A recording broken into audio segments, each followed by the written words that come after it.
Welcome to the Global Marketing Show, the podcast for all things international business. I'm your host, Wendy Pease, president of Rapport International and a translation expert. Come along with me today as we talk to an expert in the global marketing world about facing their biggest fears, hearing about mistakes they made or saw, discussing best practices, and sharing fun travel, language, and culture stories.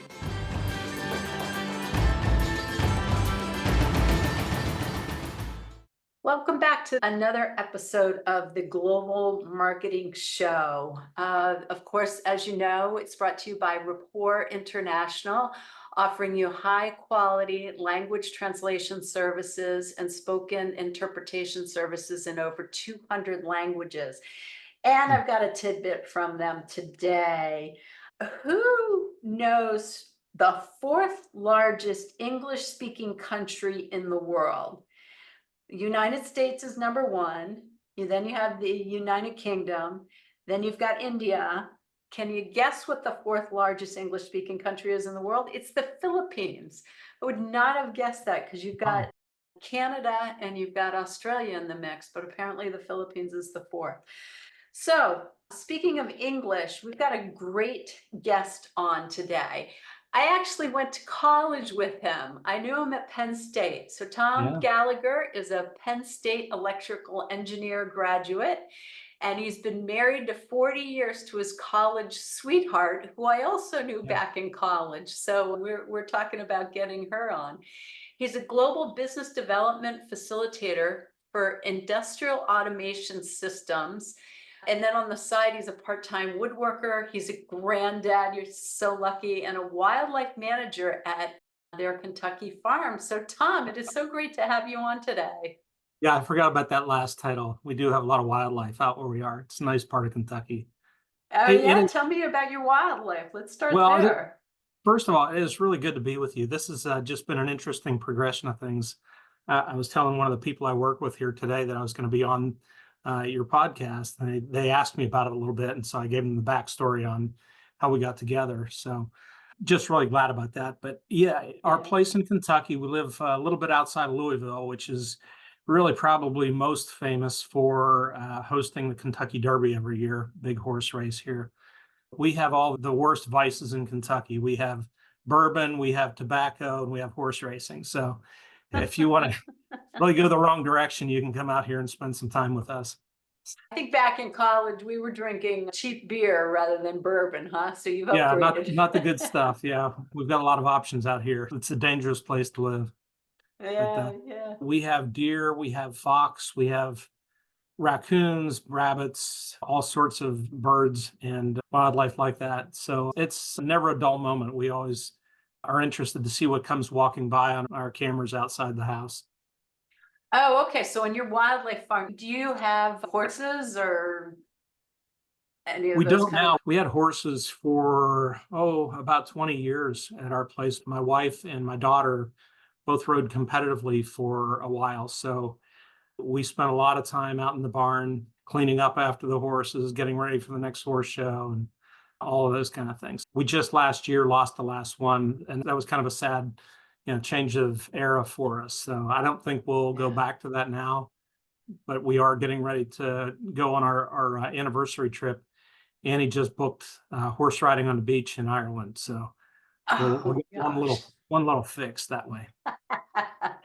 That's fantastic. So speaking of Ireland, it is a global marketing show, so we might want to talk about that. So tell me a little bit about what you're doing now. So currently I'm here at Diversified Automation. I came on board 2 years ago. The owner at the time and I have known each other for a long time. He was getting ready to move on to another company. He'd sold this organization to a parent who we have by the name of Liedek, who's based in Stuttgart, Germany. And Liedek is a global company. I've come into Diversified Automation as a CEO, so I've been running the organization for the last year or so here, and we work collaboratively with our Liedek partners, both in Germany and other parts of the world. They have offices in India and China and South America, as well as all over Europe. And so how are you working in conjunction with them? Well, that's a great question. So LeadX's primary business is supporting automotive manufacturing. They actually have people that work in Mercedes-Benz or Volkswagen or Ford, Chevy, all of those major manufacturing operations. LeadX provides people that go into their facilities every day and help maintain the equipment.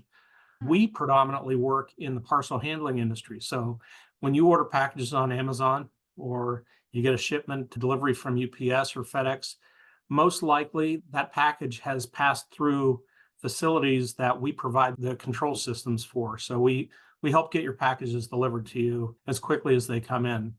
LeadX acquired us for the purpose of expanding their footprint in other areas of industry. So what we work on together is we talk to customers like FedEx and others in, for instance, all through Europe. FedEx has parcel scanning machines that they're getting ready to replace because they're end of life.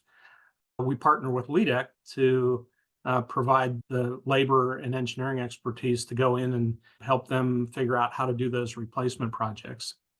And we do that in South America. Mercado Libre is sort of the Amazon equivalent down there. We've collaborated with our partners in South America to have discussions with Mercado to do the same kind of work that we do here down there with our LeadX partners. We're looking to sort of kind of cross-reference our respective industries and work together to provide services in new ways for some of those customers. So when you came into the company, they were already doing international work then? Not so much. Diversified Automation is predominantly a US-based operation. Over the 20-year history or so of the company, they've done a few projects outside of the United States and Canada, in Europe once or twice, in Mexico, a little here or there, but predominantly in the US. So this relationship with LeadX is really building out that infrastructure to do more of that kind of work outside of the borders here. What's your background in doing international work? Well, over the years, our industry is kind of funny that way. I used to do a lot of work for the US Postal Service, same kind of work, handling packages, controls, and things like that for their systems. And back in the 80s, I got involved with Siemens, who was another German-based company, interestingly. And I did a lot of collaborative work with them when they were trying to enter the US. So we were bidding jobs here in the US, we were bidding jobs in Europe, we bid a job in Singapore for a postal organization there. And so very early on in my career, I had the opportunity to work with people in other countries to try to pursue work in other parts of the globe. And that theme has been kind of a recurring situation, whether I was working in my original place when I started the postal work to working for a company called FKI Logistics that had a UK-based owner. And then I worked for a number of years for Honeywell before coming here to DA. And Honeywell, also a global organization, and we pursued business globally when I was with Honeywell. More in Asia and in the APAC region when I was there. So the opportunities come up in different parts of the world, and the organizations that I'm with had the wherewithal to chase the business. Yeah, so you had a lot of different experience. I'd love for you to share like some of the biggest challenges you've had, like unexpected things or things you wish that you knew before you got into it, because it always helps us learn from that. Well, the big thing I think I mentioned when we talked earlier, had I known how often I was going to find myself working with German counterparts, I would have prioritized learning to speak German right away, because it has come up over and over and over again in my career. And I'm sorry to say that even today, I've started to take another run at that, and I still haven't mastered the language to the point where I can have a conversation. So I'm hopeful that this time around, I have meetings in the fall that I'm going to be up to a working level when I get to that meeting. But that was one of the big ones. There are some things that have come up depending on where I was, either in Europe or in Asia. Just for me, the big thing is noticing the differences in how people do things outside of the office. Meals in particular. going out for, just socialize outside of the work environment. That to me is where it's been most interesting to see how different cultures handle, hey, what do we do when we go out for dinner? What do you do after a meal? How long does the event go on? Those kind of things. What kind of breakfast do you have? That's a big one. I enjoy getting up early and getting a good meal. And the breakfasts around the world are always the, really intriguing thing to me, how different that is depending on where you are. Okay, so give us some examples like meals or socializing and then the different breakfasts you've had. I'd love for you to dig down in and tell us about them. Well, one of the things I am grateful for is that the time I've had working with German companies, I've had the opportunity to spend some time in Europe, and I love the way the Europeans do breakfast. I love the cheeses and meats and things like that that they do more often than not in the places I've been. I do also like the fact that they do coffee a little bit differently than we typically do here. What did you notice about the coffee? Well, I mean, it's pretty typical here for most Americans to have regular drip coffee. I mean, okay, we have Starbucks and people do a lot more now than they did 10, 15 years ago. But Mhm. just the prevalence of cappuccino, espresso, and other, drinks Ah, like that versus the straight up drip coffee, that's a piece that I've enjoyed quite a bit. And you would have seen this, for instance, when you go to Singapore. The thing that surprised me there was the number of toast places that they have there mm. for avocado toast and things like that. And matcha tea is another thing that you don't see as much of here. That's much more prevalent there, as an example. So just a couple of things like that. Annie, we compare notes when she travels, and she's been to Korea several times, and she really enjoys the kind of food that they have there. In fact, actually, one of her colleagues slash friends took her to a gourmet cooking place when she visited one time, and she actually got certified to prepare bibimbap, which is probably her Really? favorite dish. She is. She's a certified chef for that. Yeah. So I don't Oh, know if you can right. make a Well, we're living gonna have like to that. figure out how to get from Massachusetts to Kentucky to have that. That's one of my favorite meals too. Oh, she loves it. Yeah, yeah, that's great. So you were talking about the most differences are outside of the office, so the socializing and going for meals. So talk to me Mhm. about what you expect in the US and then an example of something that kind of threw you because it was so different. There's there's some things that aren't too surprising, but they're just a little bit different. A lot of times, my German colleagues, for instance, they will enjoy taking a walk after a meal, after lunch or after dinner.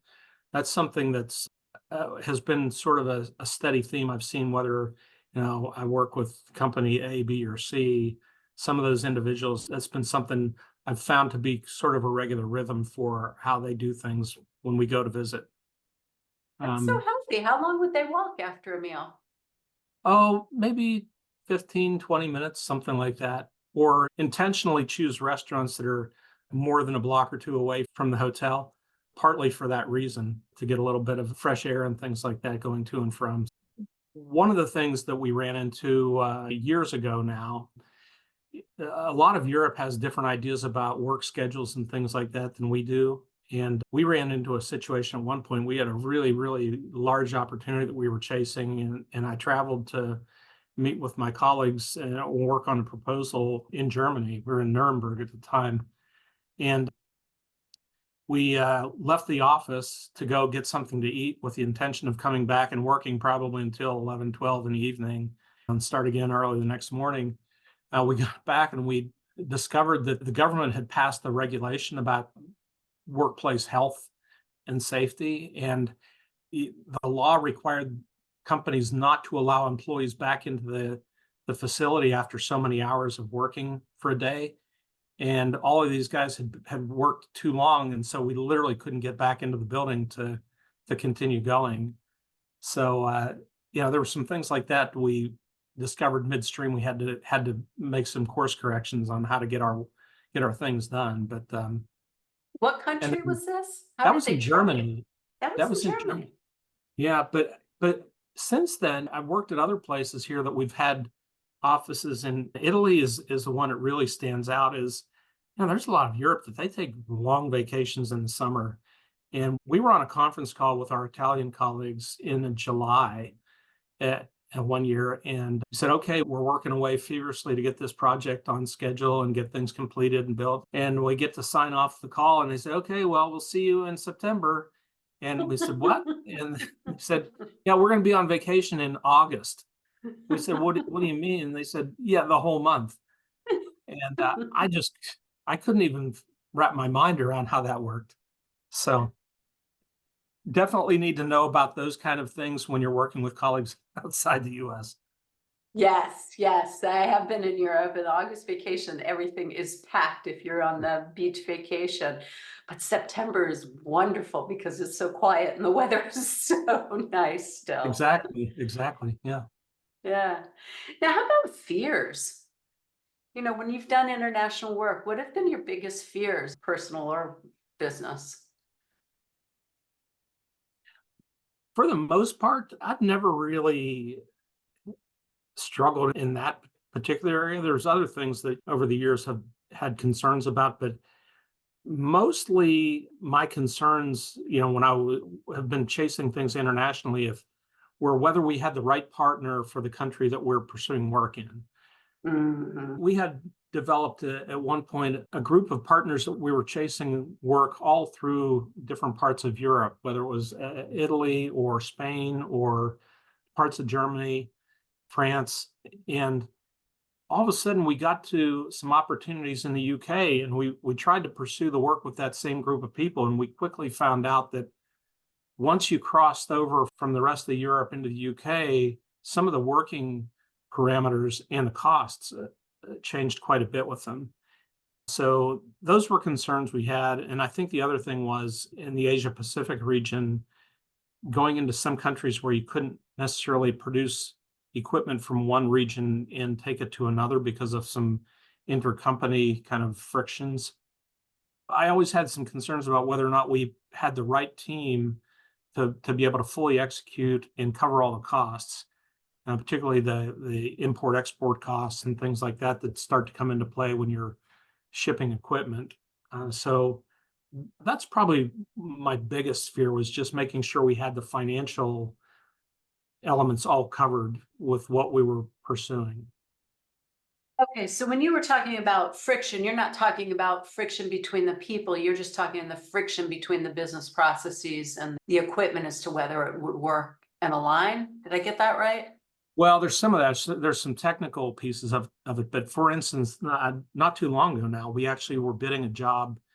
We were asked, could we support jobs in Hong Kong and Vietnam? Okay. Mm-hmm. LEDEC has an office in China.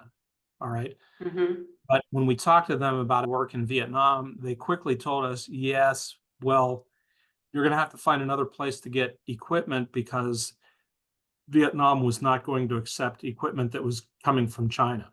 That's just kind of a standing problem between those two countries. Is there and Korea? I know when we've bid some jobs there, similar border restrictions with receiving goods from other countries that are in that area, China in particular. So that created some logistical issues for us to figure out where can we get the equipment if we can't fabricate it where we would normally do in our home location in China. So now we've got to go to Malaysia or Thailand or someplace else and develop different relationships. Oh, interesting. Because you're coming from the United States, you know which countries that would cause problems for here. So as Right. American going to another country, you've got to be aware that's it's going to vary. It does. Yeah. Each one of those locations, you really need to have a knowledgeable partner that's in the region that can help you navigate through those things, understand where the tripping points are. Right. Yeah. When we talked earlier to get ready for the call, you had mentioned something about negotiating and how difficult or frustrating that can be. Can you talk a little bit about that? Sure. Even if we were just talking about here in the US, working with one customer to the next, there are all sorts of different styles of how companies do business and how they approach that whole process of getting to the final price and the final terms and conditions. one of the things that we ran into that was more of a logistical problem, I guess, is we were bidding work for DHL, and they're a really good company to work with, but the way that they procure their services was they would put out a request for proposals. You would respond to that. They would evaluate it, and they would give you very good feedback about that. And then you would respond. And if you were successful in your response, they would say, okay, now we want you to come to Milan, let's say. We bid a couple of jobs in Milan, and they said, all right, we want you to come and meet with our selection team in Milan. We're going to have a 2-day meeting. You come in for day one, and we will sit down and review your proposal, make sure we clearly understand what you've offered. We can point out if there's anything where you've quoted something that doesn't make sense or it's incorrect. And then we will meet with you the following morning again. So whatever corrections that you need to make in that 24-hour window or less, and come back to the table and be prepared to put your final offer on the table right then and there. And Wow. some of the people on the selection committee wouldn't necessarily be English speaking, but they would have technical questions. So we would have interpreters trying to navigate through answering questions of the team in language for them, and then dealing with walking out from day one meetings, coming up with the revised answers, and then in our case, going back through at Honeywell, we had a whole approval process. We had to get back to our people in the States and try to get approvals before we walked in the door the next day. So timing wise, you're 6 hours off. Now we're in the middle of the night trying to get approvals from our people back in the States. So there were logistics like that, timing wise, because of the way the customer chose to do the negotiations. That's crazy. That's a quick turnaround. Oh, But yeah. And that was their standard way of doing things. and that was standard for DHL all over the place or typically in Milan? Interestingly, it was the case all through Europe and Eastern Europe. We also pursued some work in Asia as well, same process there. But in the US, it was not like that. They did it differently here for some reason, Huh. which I was grateful for. We still had a lot of the same process, but not that piece of it. Yeah, that's really interesting. How much more time did you get in the US? It would range anywhere from a couple of days to a week or more, depending on the size and scope of the project. That surprises me. Yeah, We have it shocked us the first time too. in the US, we have such a reputation of being impatient and want to drive things along, whereas in the rest of the world, relationships are more important. And so it seems kind of flipped from what I would have expected, but maybe there's some efficiencies in there. Well, I think the one thing that they do in that particular case is they spend a lot of time on the front end vetting their suppliers and making sure Uh, that the suppliers have all the right credentials. And you have some ongoing relationships and meetings with those folks outside of the project specific, opportunities. mhm. So to some degree, the reason you're at the table in the first place is that you've already got the relationship with the organization, if not necessarily all the people at the table. Usually some of the procurement people we would know because we worked with them ongoing, but the local folks that were on the selection committee would be people we often would have never met before. Okay. All right. Yeah, that makes more sense to me then, but interesting way to do it. I really actually like their process a lot. That part of it was challenging, but from the perspective of getting information, they were really better than most about helping vendors put their best foot forward. Mhm. Yeah, it seems like there was a lot of communication the Yeah. first day, so you kind of understood what you needed. But we did always have to have a partner that was capable of speaking the language of whatever the region was. We had to have that within the team. And if we could get multiple people, we would do that as well. Yeah, so let's jump over to language because that is a big part of global marketing. You said at the beginning you wish you would have learned German better, but you've been all over the world. So you could have kind of picked German to learn or Spanish to learn or Chinese to learn. So is there a specific Well, I've thought like about that. yeah. Yeah, Amy and I've had a lot of conversations about that specifically. And the typical top two for us are German and Spanish, because partly we do have, I guess, a little bit more activity with our Mexican and South American customers, people that have operations here in the States and also south of the border. But also, and I don't know what it's like where you are, but here in Kentucky, we've got a very large Hispanic population. We've Yeah. got a lot of Spanish speaking people around. And also, interestingly, my youngest son married a girl from Brownsville, Texas, who her whole family is Mexican. And Mhm. most of their family, they're bilingual. And just to have better interactions with them, it would be nice if we were able to converse in Spanish as well. So we go Mhm. back and forth with those two. But those seem to be the biggest for us. And Annie also speaks a little bit of French, so she can sort of survive if she's put in that environment. I speak a lot, and so I'll often tell audiences, well, you only need to speak one language well, and then you can hire an interpreter to help facilitate the conversation. But it is difficult to pick that one language, and who knows Yes. where your world is going to take you. And it can take years to learn another language. Well, what is your best secondary language? My best secondary is Spanish, but Yeah. I went to Okay. first and second grade in Mexico, and then I came back and took it all through school and college. Mm, I can do vacation travel, but the people we have working for us, they are fully bilingual and they specialize in different areas. mm, So you might have a marketing translator and you might have an engineer who specializes in technical documentation. mm, So they really deep dive into the area of specialty. mm. That's Yeah. great. So you've worked with translators and interpreters. We I'd love have, to yeah. hear your experience with that. We've been pretty fortunate. I can say that we've worked with a number of really good people. Some of them, fortunately for us, have been people that we already had on staff that just Hmm. happen to be able to speak the language where we're going. So the best people that we work with, and for me specifically, that's some of the people that I worked with that happen to be my colleagues, was really great because we're in a technical business. And Mhm. so when we go and sit down with customers to have discussions, the discussions invariably revolve around a number of different technical issues. And to have somebody that can both translate and understand at a technical level what the customer's asking for, they can kind of fill in the blanks between sometimes, even when you're communicating in the same language, technical Mhm. issues can be difficult for a whole set of different reasons because it's almost like its own bit of a language itself.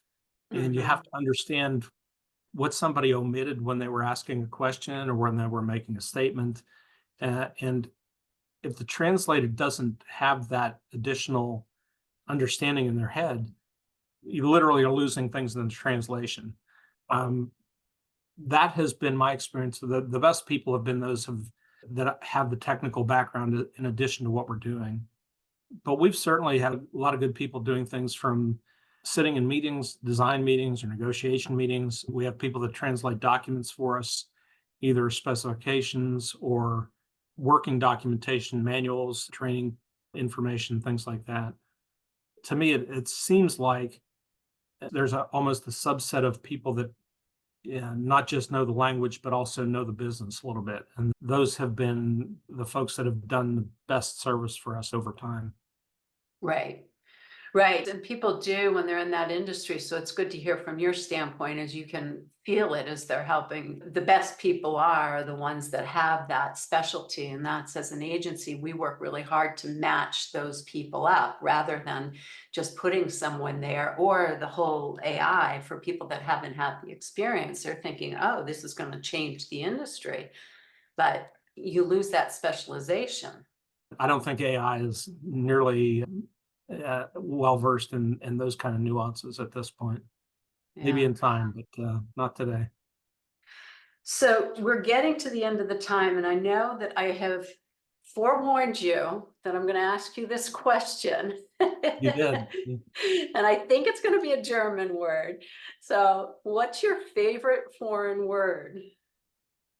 My favorite foreign word really is my favorite word because of my family. So Years ago, when I first started traveling to Germany, we were just at the place where our kids were very young. They were just pre-reading. So at one point, I was there and I always tried to get something to bring back home for them when I got back. And I happened to be in a store and I found a book. It was a Sesame Street book, and it was an alphabet book. It was bilingual and it showed all the different letters of the alphabet with a particular word like apple, and it would be in English and in German. And it went through the whole alphabet that way. Our kids just laughed and laughed and laughed when we got to the letter U, because the word that they used for U was underwear. The German word is Unterhosen. So Unterhosen is my word for that reason. And to this day, we still talk about it. They talk about it with their kids now, which is doubly funny to me. Unterhosen. That's Yeah. fantastic. And what a happy smile memory that it brings back with it when your kids were that age. It's a lot of fun at our house every time that word comes up. That is a good one. I love that. Well, do you have any final recommendations for our listeners? Well, the one thing I would tell anybody, and it doesn't matter what business you're in, what you're doing, if you have an opportunity to do something internationally, even if you've never done it before, do not hesitate to say yes. I think it is one of the best experiences that you can have, to travel to different parts of the world, meet different people that live different ways, they have different cultural traditions. That's something that really, really widens your perspective. And if you're worried about failing in business, boy, I've been doing this for a long time, and you may fail. You know what? And that's okay, because when that happens, if you're smart, you'll think about it, you'll learn from it, and you'll be that much better for the next opportunity. So I would just say yes. If you get an opportunity to do anything internationally, go for it immediately.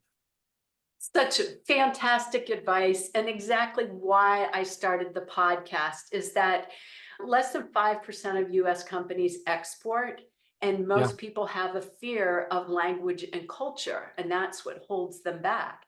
And so Mhm. your episode's been so great with talking about how to handle that, and then your final recommendation, it nails it. So where can people reach you if they'd like to know more about you or Diversified Automation? Oh, well, I guess you can get me on LinkedIn. I don't really spend a lot of time on Facebook. I know a lot of people do. That's not my thing, but I'm on LinkedIn. You can find me, Tom Gallagher. My contact information is all on there. So yeah, I would just look me up for Tom Gallagher under Diversified Automation, and you can check us out that way. And if you want to look at our Diversified Automation website, it's diversified-automation.com. And if you're in a business where you need some industrial controls, we would love to talk to you. Perfect. Thank you so much. So thank you, listeners, for hanging in here and learning so much good stuff from Tom. We're definitely going to send this out to all the other people that we knew at Penn State during the years that we were there, so Yeah, they that's can catch hilarious. up and hear what Tom and Annie are doing, two of the favorite people in the group. If you don't happen to know Tom, but to learn something, why don't you share it with somebody else, or give us a 5-star rating so other people can find the Global Marketing Show when they're thinking about doing international business. So, Auf Wiedersehen. Is that how you say it, Tom? If it is in, Auf it's Wiedersehen. good to be with you. Thank you so much for the invite. This was really a lot of fun. Thank you. Oh, it was. It was. That's a wrap for this session. A big thanks to you for listening to the Global Marketing Show. Hope you had just as much fun as I did. New sessions launch weekly on all places you find podcasts: Apple, Spotify, Google Play, and of course on our website. If you know someone interested in this topic, please tell them about us. Au revoir for now.